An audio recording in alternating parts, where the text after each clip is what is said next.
આજે સોમનાથ સ્વાભિમાન પર્વ જે આપણા ભારતના યશસ્વી વડાપ્રધાન માનનીય નરેન્દ્ર મોદીજી જે 1026ની અંદર જ્યારે સોમનાથ ઉપર મહમ્મદ ગજનીએ આક્રમણ કર્યું હતું એને આજે 1000 વર્ષ પૂરા થયા અને પૂર્ણ પ્રાણ પ્રતિષ્ઠા મહોત્સવ સોમનાથનું થયું એને 75 વર્ષ થયા. તો આજે ભારતના યશસ્વી વડાપ્રધાન એક મોટું આયોજન જે એક આપણે સનાતન ધર્મ હિન્દુ સમાજ જેના ઉપર ગૌરવ કરે એવું આજે એક આયોજન જે સોમનાથ સ્વાભિમાન પર્વ નામ નાખ્યું છે. એની અંદર શ્રીપંત દશનામ જૂના અખાડા, આવાન અખાડા, અગ્નિ અખાડા ત્રણેય અખાડા જોડાઈ કરીને હમણાં એક ડમરૂ યાત્રા અને સાંજે 5 વાગે એક અમારી રવાડી જે અમે કુંભમાં કાઢીએ છીએ એના પછી ગિરનારમાં કાઢીએ છીએ અને આજે પ્રથમ વખત ગુજરાતમાં જો બીજી રવાડી નીકળી હોય તો સોમનાથ છે. એના સિવાય ક્યારેય નાગા સાધુએ રવાડી કાઢી નથી. અને આજે સાંજે 5 વાગે પાછી રવેડી અને સાધુ સંતોની એક શોભાયાત્રા નીકળશે અને અમે વડાપ્રધાન માનનીય નરેન્દ્ર મોદીજી, ગુજરાતના મુખ્યમંત્રી ભૂપેન્દ્રભાઈ પટેલ, નાયબ મુખ્યમંત્રી હર્ષભાઈ સંઘવી એના ઉપર અમે ગૌરવ કરીએ છીએ કે જે અમારી સનાતન ધરોહર, અમારો સનાતન ધર્મ અને અમારો સોમનાથ મહાદેવ જેની એક આજે પૂજા અર્ચના કરી સાધુ સંતો પણ એની ધન્યતા અનુભવશે.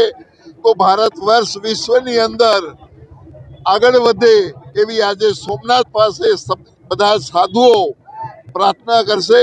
બોલો ભારત માતા કી વંદે. સોમનાથની સ્વાભિમાન પર્વની આ પવિત્ર ધરતી ઉપર આપ સૌનું હાર્દિક સ્વાગત. આજે ગૌરવની વાત એ છે કે શૌર્ય યાત્રા વીર અમીરજી ગોહિલથી લઈ જેણે જેણે ધર્મ માટે માથા મૂક્યા એની એક યાત્રા, અદ્ભુત યાત્રા. દળ ધીંગાણે જેના માથા મહાણે એનો પાળીઓ બનીને પૂજાવું.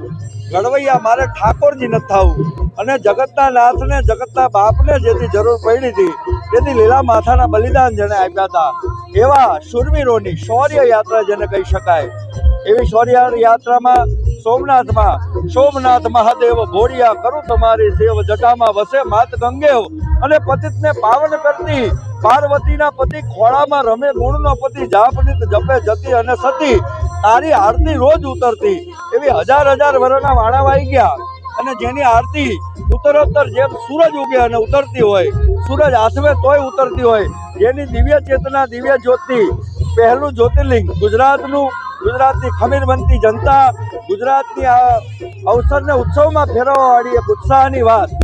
એમાંય માન્ય આપણા પ્રધાનમંત્રી શ્રી નરેન્દ્રભાઈ મોદીના એક આગવા કદમને, અભિવાદનને તમામ સંતો પંચદશનામ અખાડાથી લઈ અને 500 ઉપર સંતો સાધુઓ અહીંયા પધાર્યા છે.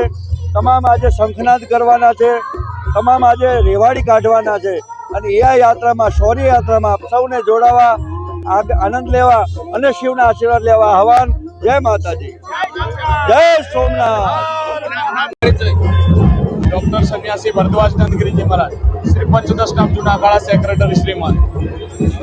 आपका सोमनाथ मंगलमय हो गया है। 1000 साल के बाद हमारा ये जो सोमनाथ स्वाभिमान पर्व आया है उसमें पूरे गुजरात भर से लोग, साधु संत, पंडित, महात्मा यहाँ पधारे हुए हैं। एक हर्षोल्लास का, आनंद का वातावरण है यहाँ पे। अभी रवाड़ी साधु यात्रा कैसा माहौल रहेगा? रवाड़ी जैसे कुंभ मेले में हुआ था ना वैसा ही बिल्कुल यहाँ पे होगा। अभी अभी आपने देखा 108 जो पुलिसकर्मी थे, घुड़सवार थे, निकले यहाँ पे। बाद में साधु संत शंखनाद के साथ निकलेंगे, पंडित महात्मा जी जो है वो मंत्रोच्चार के साथ निकलेंगे। ये कुंभ मेला जैसा आयोजन होगा।